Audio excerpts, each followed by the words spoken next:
साथियों नमस्कार, स्वागत आप सबों का। बिहार एसटीईटी को लेकर के यह वीडियो बहुत ही महत्वपूर्ण, क्योंकि बिहार एसटीईटी में कुछ लोग मेरिट के मसीहा हैं, कुछ लोग विद्वान हैं और सभी लोग जो हैं वो केस को जीतने के नाम पर लगातार चंदा उगाहियाँ करते रहते हैं, परंतु इनके पास वास्तविकता में कुछ है नहीं। लगातार ये लोग उल-जलूल बातें बताते हैं, अभ्यर्थियों को गुमराह करते हैं। इन्हीं की बातों में कितना कॉन्ट्राडिक्शन है ये आपको मैं आज बताऊंगा, और किस प्रकार से ये लोगों ने सरेंडर कर दिया है, खुद हार स्वीकार कर लिया है।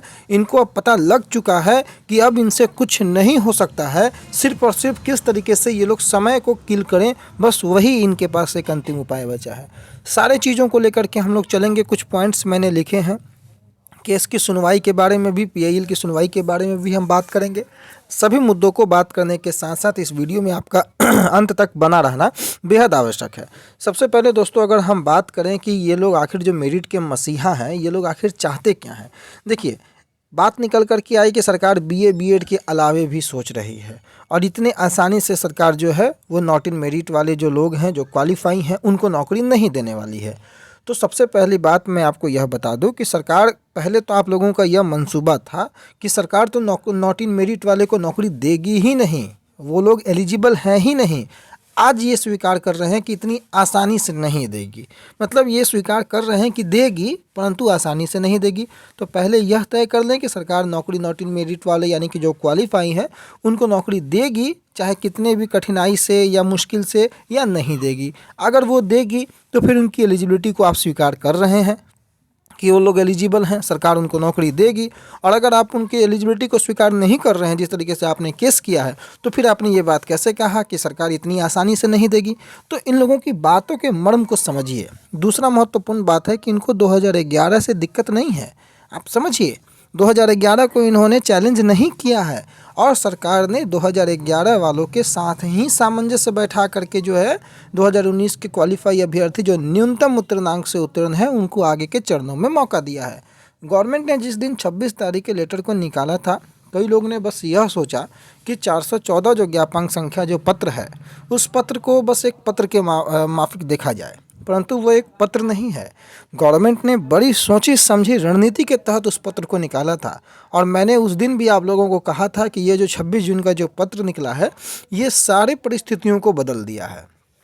2011 से, माने बैक डेट से गवर्नमेंट ने सभी लोगों के टेट की वैधता को जो है, सर्टिफिकेट की वैधता को बढ़ा दिया है। अब 2011 को ये चैलेंज क्यों नहीं कर सकते, इसके पीछे का भी लॉजिक है, और वो लॉजिक मैं अभी नहीं बताऊंगा। मैं चाहूँगा कि ये स्वयं अपने मुंह से आकर के उस लॉजिक को बताएं, अदरवाइज मैं अगले वीडियो में उसको भी शामिल करने का प्रयास करूँगा। 2011 को आने से इनको दिक्कत नहीं है। आप ज़रा सा सोचिएगा इनकी बातों का कॉन्ट्राडिक्शन। 2019 के आने से इनको दिक्कत है।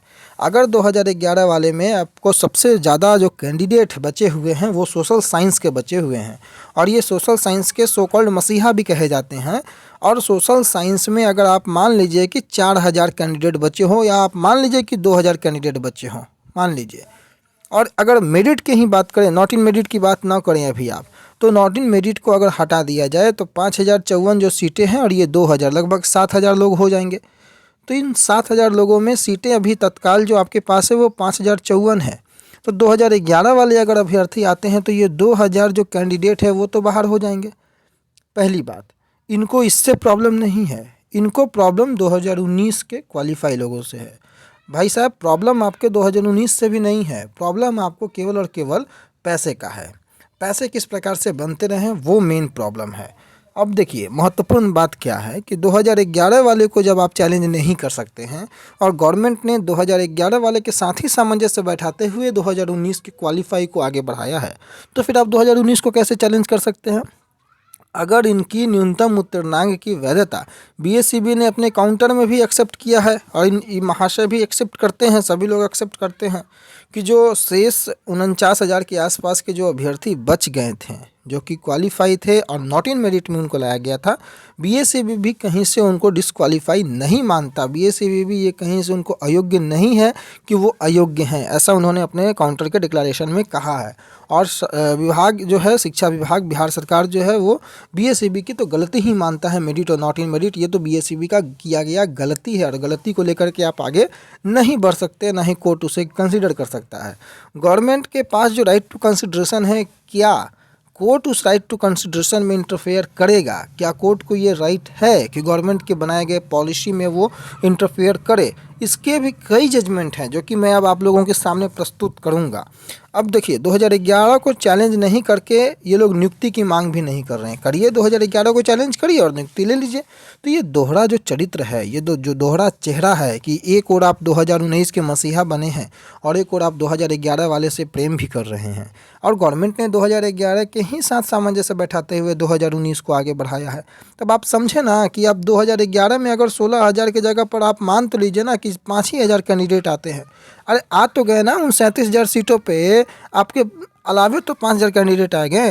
तो आपको उन 5,000 से दिक्कत नहीं है, तो शेष आपको जो 40,000 लोग, अगर 45,000 लोग हैं उनसे आपको दिक्कत है, तो ये चीज़ कोर्ट में एक्सेप्टेबल होगा? जब कोर्ट इनसे पूछेगा कि आपको 2011 की वैधता से प्रॉब्लम है, इनके महाशय का कहना है कि नहीं, हमको उसको चैलेंज नहीं कर रहे हैं। इसलिए चैलेंज नहीं कर रहे हैं, मैं आज बता दूं आपको, क्योंकि 2011 के ही पास हैं ये, और सरकार के द्वारा बनाई गई नीति का, सरकार के द्वारा बढ़ाई गई वैधता का लाभ उठा करके नौकरी में है।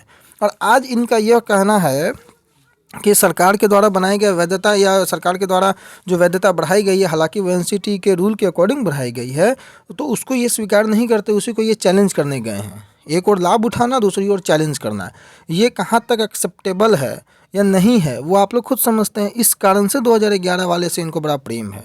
2011 की वैधता को आप चैलेंज कीजिए, उनको बाहर कीजिए, 2019 स्वतः बाहर हो जाएंगे।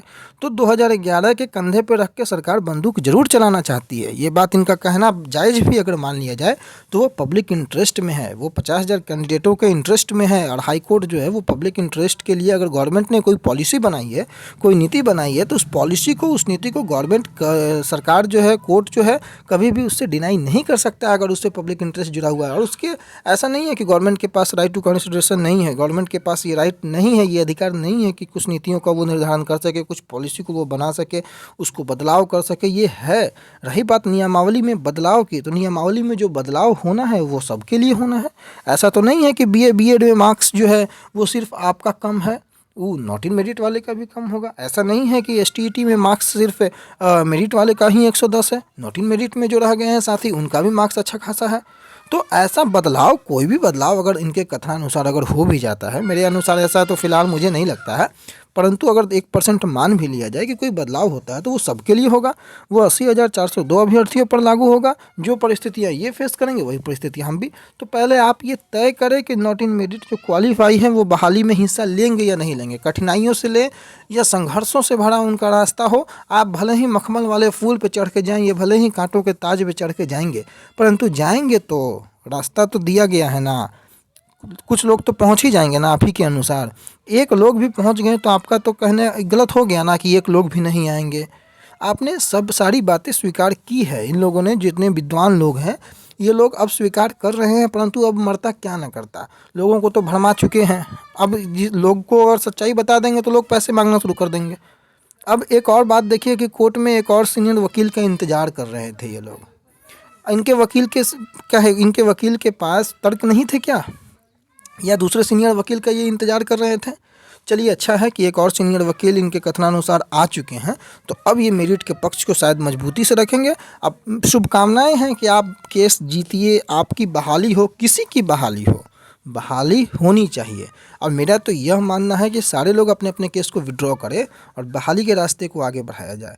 परंतु इन जो केस जीवी लोग हैं ये लोग केस को विड्रॉ नहीं करेंगे, इनकी दुकान चलती है केस से, इसलिए ये सारे केस जो है होते हैं।